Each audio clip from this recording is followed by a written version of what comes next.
Human minds are unique. Genetics and life experiences shape the way we think. In a typical school, students come to class with a wide variety of interests and skills. Most people fall under the umbrella of normalcy, but there are outliers. There are some people who have neurodivergent brains. Their abilities and talents fall outside the norm. Gifted students might often be referred to as nerds or the teacher's pet. But these are simply stereotypes. The gifted student is truly unique.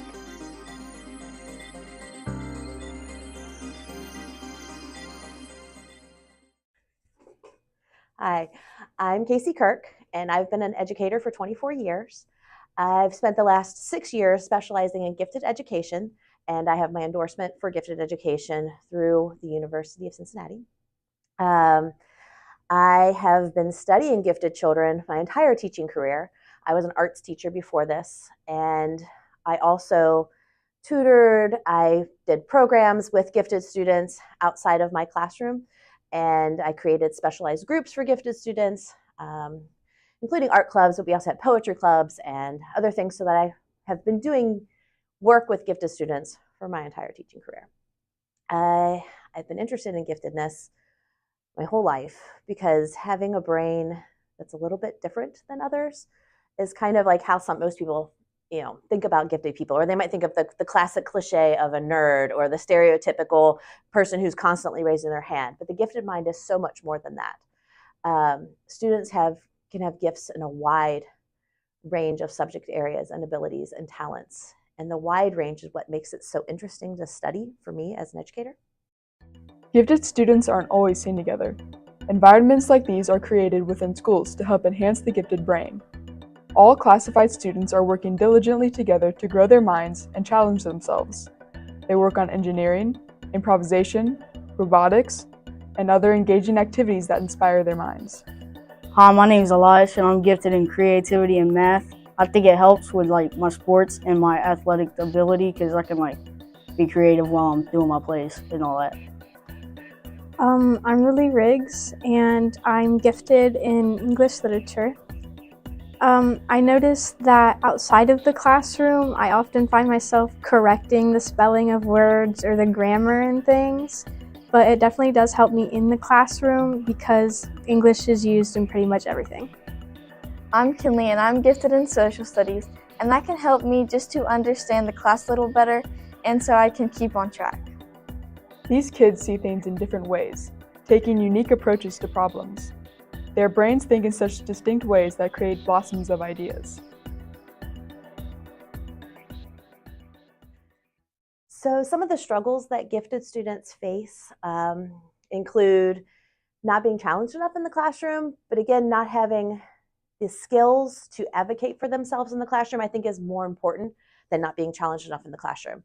If you're a gifted student who can advocate for yourself, who can know what they want out of a subject area or know what their abilities are, then they can work together with a teacher to overcome the teacher constantly trying to challenge them.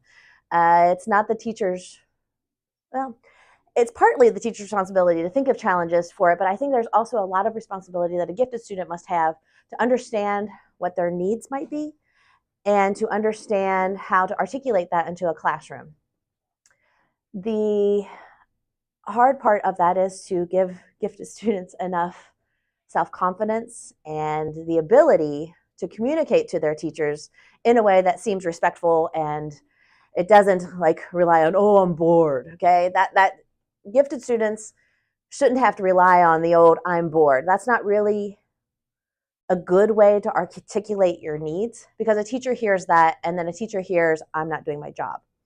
So if a gifted student is able to articulate how to, for example, in a social studies class, if they give an assignment to write a paper on World War II, and a particular gifted student is really knowledgeable already about World War II, perhaps they can think of a way to create that report in a way that highlights their talents and their intelligence and that strength of theirs beyond just a 3.5 paragraph paper. I've seen students create film, create dances, create puppet shows. I'm big on puppet shows. To show the other students and to show their teacher their depth of knowledge. I was considered a gifted student, and one of my teachers asked that we write this paper on Chaucer. Well, I had a deep understanding of Chaucer, and I wanted to turn in my report and do like a performance art piece where I wrote the report on a huge stack of cups, and I was performing it and throwing the cups over my shoulder as I was reading my interpretation of the work that we were studying.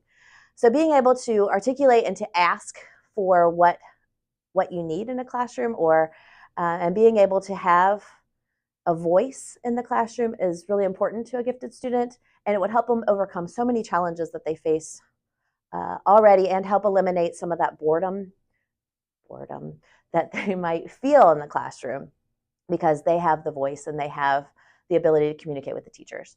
So that's one of the things I strive for in my classroom, is to teach my students how to communicate with teachers, to ask for more, to ask for something different. Usually it's something different that really piques a gifted student's intelligence and their interest, and keeps them motivated to learn more and to continue growth. I remember forever ago when my daughter was in 3rd grade, her teacher said, "Oh, she's already at the top 99th percentile. She's never going to learn. She can't grow."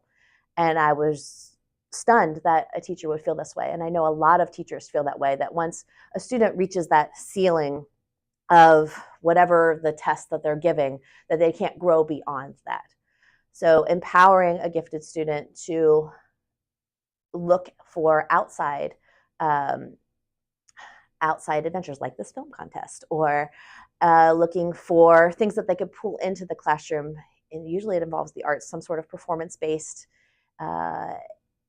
example of whatever it is they're learning in class. That's how they're going to grow, is when they can make those unusual connections and be able to show different talents in the classroom. And not every gifted student is comfortable communicating through the arts, but I mean, you can communicate through math in a social studies class by incorporating, I don't know, somebody who invented calculus. I don't know how far back in history calculus goes, but it's pretty far.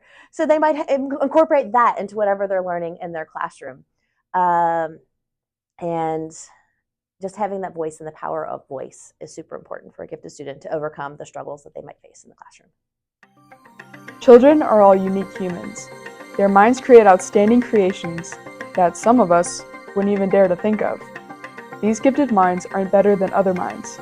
They are enhanced, providing ways that students can further themselves with the gift of creativity and intelligence. Gifted minds aren't just minds. They are the future. I'm gifted. I'm gifted. I'm gifted. I'm gifted. I'm gifted. I'm gifted. Are you?